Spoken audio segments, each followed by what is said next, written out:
56 inch का सीना होने से नहीं काम चलता। उस 56 इंच के सीने में एक 4 इंच का दिल भी चाहिए। प्रधानमंत्री मुँह खोलते हैं तो झूठ बोलने के लिए खोलते हैं। पहले लोग सीरियसली सुना करते थे, आजकल उनको एंटरटेनमेंट के पॉइंट ऑफ व्यू से सुनते हैं। यदि उनको लगता है कि मोदी इज़ इंडिया और मोदी ही देश है, लेकिन देश को तो नहीं लगता कि मोदी देश है। तो सदन के अंदर बोला हुआ वक्तव्य चुनावी जुमला नहीं होता। रैली में तो कुछ भी बोल देते हैं, कुछ भी झूठ बोल देते हैं, कुछ भी जिसका सर बिना सर पैर की बात भी कर लेते हैं। झूठ कितना ताकत से बोलना चाहिए, यदि ये क्लासेस किसको लेना है तो उन्होंने प्रधानमंत्री का भाषण सुनना चाहिए। तो डबल इंजन की सरकार है, डबल इंजन की सरकार में तो दंगे होते ही नहीं, तो ये दंगे कैसे हो रहे हैं? प्रधानमंत्री जी कह रहे कांग्रेस का जनता डब्बा गोल कर देगी। और डब्बा गोल होने के बाद उनको समझ में नहीं आ रहा है अब क्या करें। प्रधानमंत्री संसद से भाग रहे हैं, तो उन्हें लगा कि सर्वोच्च न्यायालय कुछ डंडा मारे, इसके पहले हम अपनी पीड़ा पहले ही बोल दे। भले ही 45 दिनों में 5 बड़े ऑपरेशन करने का सपना सोच रहा होगा देश, मतलब सत्ताधीश, लेकिन क्या ईडी ये कर पाएगा? क्योंकि ईडी के पैरों में अब सर्वोच्च न्यायालय की बेड़ियां हैं। सर्वोच्च न्यायालय बिल्कुल दूरबीन से देख रहा है। नजर हटी, दुर्घटना घटी। नमस्कार। इंडिया वाले जाग रहे हैं तो मोदी संसद से भाग रहे हैं। नरेंद्र मोदी राजस्थान में तो ये कह रहे हैं कि राजस्थान के लोग अपनी बहन बेटियों के अपमान को बर्दाश्त नहीं करेंगे, लेकिन मणिपुर के मामले में संसद में चुप्पी साधे बैठे हैं, कुछ बोल ही नहीं रहे हैं। तो आज इस पर चर्चा करने के लिए हमारे साथ अशोक वानखेड़े जी हैं। सर, आपका बहुत बहुत स्वागत है। प्रधानमंत्री नमस्कार। नरेंद्र मोदी राजस्थान पर चुप क्यों है, संसद में कुछ बोल क्यों नहीं रहे हैं? पहले तो मैं इसका जवाब चाहूंगी, और दूसरा ये जानना चाहती हूँ कि मणिपुर पर तो कुछ नहीं बोल रहे प्रधानमंत्री, लेकिन राजस्थान के लिए बोल रहे हैं कि राजस्थान के लोग अपनी बहन बेटियों का अपमान नहीं सहेंगे। तो 3 महीने से मणिपुर में जब बेटियों का अपमान हो रहा था, वहां के लोगों के साथ अत्याचार हो रहे थे, तब क्यों चुप बैठे थे? 2014 से हमारे देश में कई चीजें फिर से परिभाषित हुई है। यदि महिलाओं के साथ व्यभिचार होता है और वो विपक्ष की सरकारें वहां है तो फिर वो व्यभिचार है।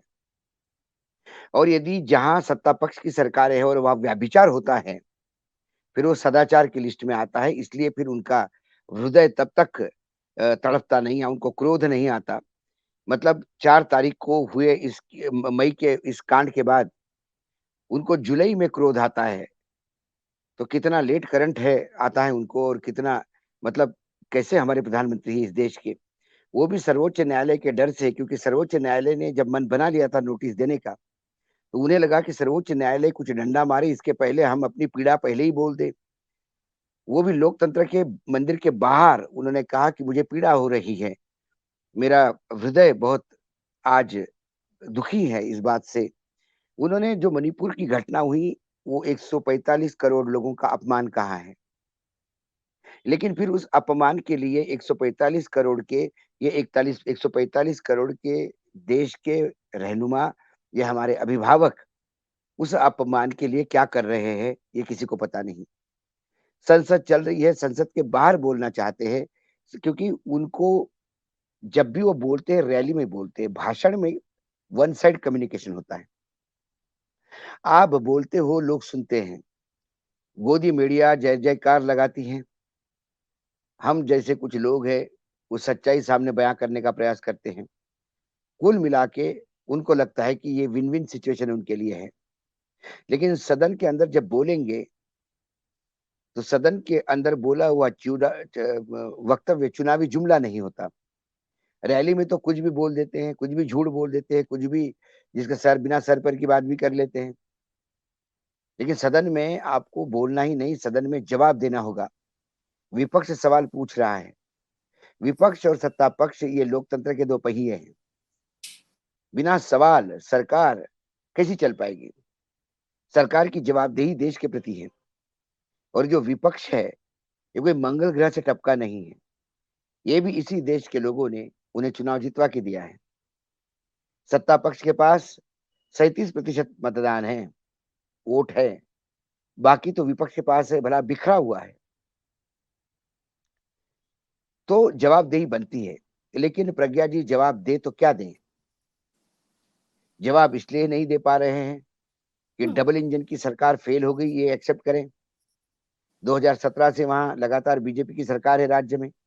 2014 से केंद्र में सरकार है। तो डबल इंजन की सरकार है, डबल इंजन की सरकार में तो दंगे होते ही नहीं, तो ये दंगे कैसे हो रहे हैं?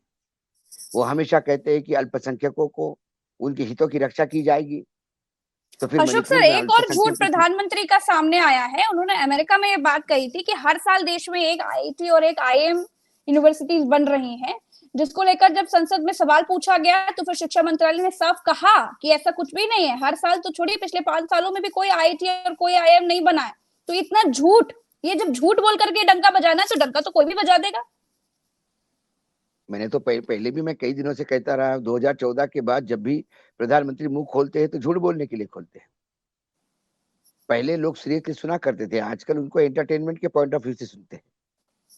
झूठ कितना ताकत से बोलना चाहिए, यदि ये क्लासेस किसको लेना है तो उन्होंने प्रधानमंत्री का भाषण सुनना चाहिए। प्रधानमंत्री आज ही गुजरात में बोल रहे थे, वो बोल रहे थे कि 2014 में और 2023 में कितने इंटरनेट यूजर्स बढ़े हैं, कितने लोग, तो उसमें उन्होंने 85 करोड़ देशवासी हमारे इंटरनेट कनेक्शन लेते हैं, ऐसा उन्होंने कहा है। 80 करोड़ कहा या 85 करोड़, 85 करोड़ कहा, ऐसा कुछ एक फिगर।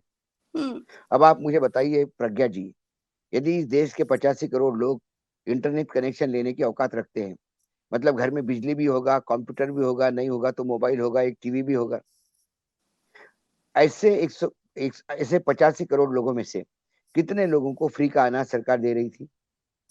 सरकार 81 करोड़ लोगों को फ्री का अनाज दे रही थी। तो 81 करोड़ लोगों को फ्री का अनाज दे रही थी, हम 80 करोड़ लोग भी पकड़े तो बाकी कितने बचते हैं इस देश में? 60 करोड़ लोग।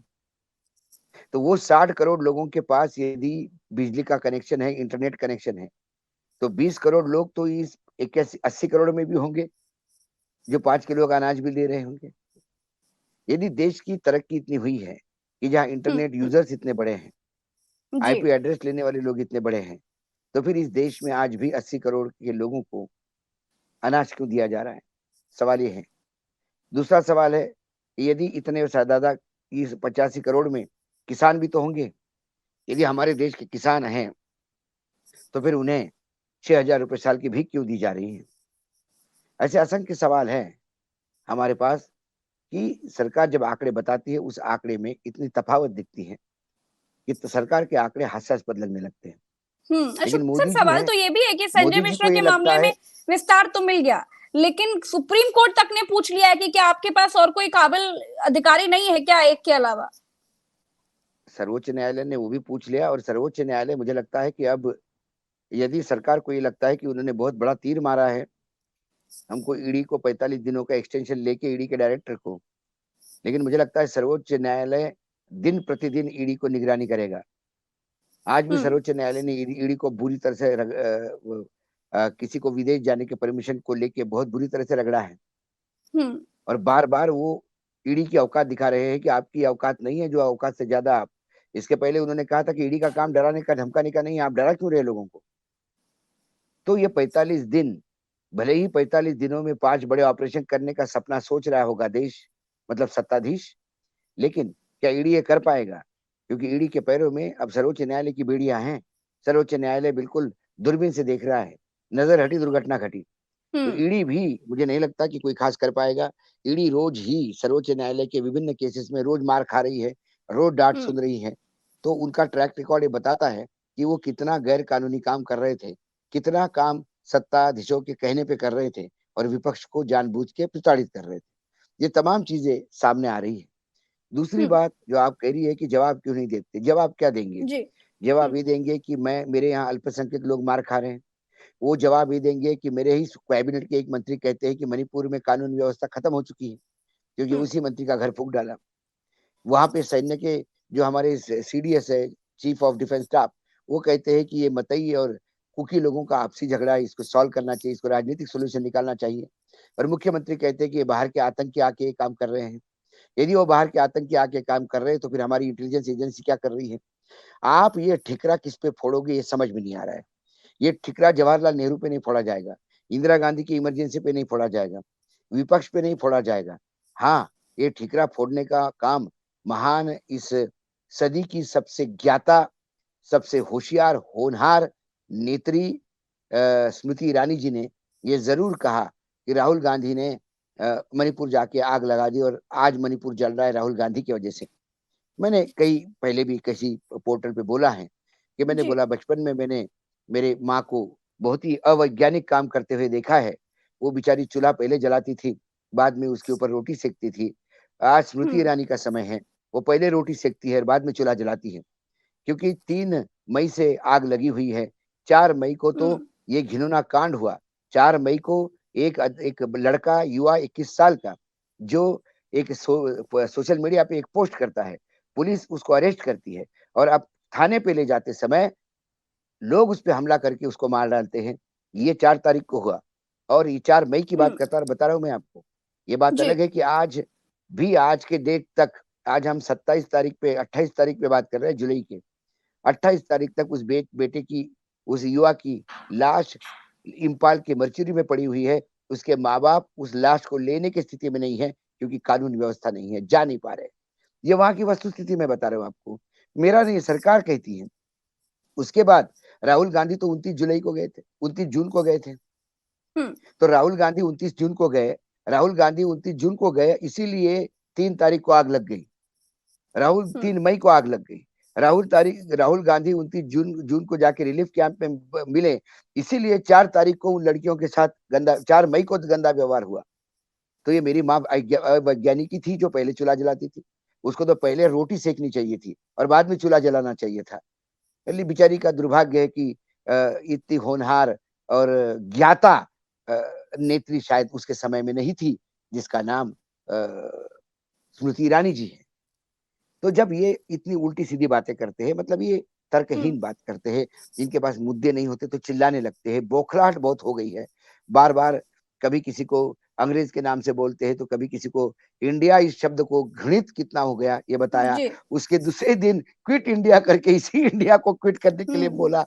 मुझे दया आती है सोच पे। मुझे रोज इनकी जो बेहूदियाँ हैं, जो छिछोरापन है, उससे देख के कभी हँसी आने लगी है। अब मतलब पहले थोड़ा-सा सीरियसली वो लगता था कि ये क्या हो रहा है? अब उसके बाद एंटरटेनमेंट होने लगा। अब मुझे दया आने लगी है। अब ये दया के पात्र है, क्योंकि इन्हें जब 2024 की हार दिख रही है, तो ये अन-बन-सन जो चाहे वो बक रहे हैं। सर, जहाँ 24 की हार, सवाल देना है, प्रधानमंत्री नरेंद्र मोदी तो खुद को 3rd टर्म का प्राइम मिनिस्टर घोषित कर चुके हैं। हार दिख रही बिल्कुल है कर सर। चुके हैं। नहीं, वो तो अपनी सरकार कर्नाटक में घोषित कर चुके हैं। वो अपनी सरकार दिल्ली में घोषित कर चुके थे। वो अपनी सरकार बंगाल में घोषित कर चुके थे, हिमाचल में घोषित कर चुके थे, छत्तीसगढ़ में घोषित कर चुके थे, राजस्थान में घोषित कर चुके थे, मध्य प्रदेश में घोषित कर चुके थे। हर जगह आपने घोषित कर चुके थे वो, लेकिन नहीं हुआ ना। यदि उनको लगता है कि मोदी इज़ इंडिया और मोदी ही देश है, लेकिन देश को तो नहीं लगता कि मोदी देश है। इसीलिए मतदाता अपने हिसाब से, अपने विवेक से काम करता है। और विवेक जब उनका कहता है कि ये बहुत बड़े फ्रॉड है, ये बहुत बड़े भ्रष्टाचारी हैं, इनको घर जाना चाहिए, तो घर भेजता है। कर्नाटक की सरकार को ऐसा ही भेजा गया।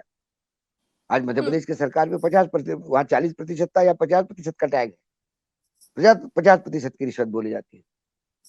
तो कुल मिला के इनको कई जवाबदेही जहाँ है, वहाँ जवाब नहीं। जवाबदेही होती है, ये तुम्हारा तुम्हारा नैतिक कर्तव्य है। लेकिन फिर बिल्कुल। आपके पास जवाब देने की नैतिकता है क्या? ये दूसरा बात है। और तीसरी बात, आपके पास जवाब है क्या? ना आपके पास नैतिकता है, ना आपके पास जवाब है। आप भ्रष्टाचार के खिलाफ लड़ाई करने की बात करते हैं, आप भ्रष्ट लोगों को अपने पार्टी में लेते हैं। उनको जी। उप मुख्यमंत्री और मुख्यमंत्री बनाते हैं। आप व्यभिचार के खिलाफ बात करते हैं और आपके पार्टी के ही सांसद जब व्यभिचार पे उतारू होते हैं, तो उसको आप शील्ड करते हैं। फिर उस महिला के कैरेक्टर पे बात उठाती है, खिलाड़ी महिलाओं के कैरेक्टर पे बात उठती है। उनके वो जो अशोक सर, लड़की राघव कहती है, चड्ढा ने भी एक आरोप लगाया है। उनका कहना है कि संसद में लगातार बिल पे बिल पास हो रहे हैं, जबकि अविश्वास प्रस्ताव के बाद ऐसे कोई नियम नहीं है। उसके बाद तो त्वरित जवाब देना चाहिए सरकार को, लेकिन कोई जवाब नहीं दे रहा है। कोई सवाल विपक्ष पूछ रहा है, लेकिन सरकार मोदी से सवाल पूछ रहा है, लेकिन मोदी सामने आकर नहीं बोले। वो मोदी जी जो इतना बोलते हैं। नहीं मोदी जी बोलते हैं, लेकिन अब यहाँ मौन व्रत बोलते तब है जब उनको सामने झूठ बोलना होता है। संसद में आप झूठ नहीं बोल पाएंगे। संसद में चीजें रिकॉर्ड पे जाती हैं। संसद में नहीं बोल पाएंगे। ये हम रोज हर महीने हमारे IIT IIM बन रहे हैं, नहीं बोल पाएंगे, क्योंकि उस संसद का चीजें रिकॉर्ड पे जाती है। संसद पे आपको वही बोलना होता है कि जो चीजें हैं। तो सर क्या मणिपुर करना में है? देखिए, एक टेलीप्रॉम्प्टर लगवा लेना चाहिए संसद में, और जो मन करे वो कम से कम बोल देना चाहिए। इतना अगर बोल देंगे कि ठीक है, हम जो है जल्द से जल्द कार्रवाई कराएंगे, हमें बड़ा दुख है, संसद में इतना कर ही दी आकर के कर बोल दें। दी गृह मंत्रालय ने CBI की वो जो महिला के टेप आए हैं, वीडियो टेप, इसको लेके सीबीआई इंक्वायरी की शायद आदेश दिए हैं। लेकिन ये बात मैं मोदी की प्रधानमंत्री, बात कर रही हूँ कि प्रधानमंत्री क्यों नहीं बोल रहे हैं आकर के? नैतिक बल नहीं है। 56 इंच का सीना होने से नहीं काम चलता। उस 56 इंच के सीने में एक 4 इंच का दिल भी चाहिए। यदि दिल ही नहीं है और नैतिकता नहीं है, नैतिकता का बल इतना बड़ा बल होता है। आपका 12 इंच का भी सीना हो और नैतिक बल आपके पास हो, तो अकेला आदमी भी खड़ा होके, महात्मा गांधी के पास नैतिक बल था। एक एक ऐसा आदमी जिसके शरीर पे कपड़ा नहीं है, ऐसा फकीर जिसकी शरीर की हड्डियां आप गिन सकते थे जब उनका फोटोग्राफ देखते हैं तो आज भी।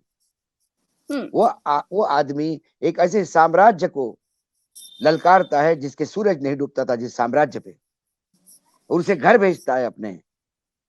वो नैतिक बल का विजय था। और नैतिक बल के लिए आपको जो नैतिकता की बात आप करते हो वैसा आचरण करना होगा। इनकी नैतिकता की बातें दूसरे के लिए होती है। कांग्रेस का और डब्बा स्वयं गोल कर रहे हैं प्रधानमंत्री जी, कह रहे कांग्रेस का जनता डब्बा गोल कर देगी। वो तो समय बताएगा। ये तो उन्होंने कर्नाटक में भी कहा था। और डब्बा गोल होने के बाद उनको समझ में नहीं आ रहा है अब क्या करें।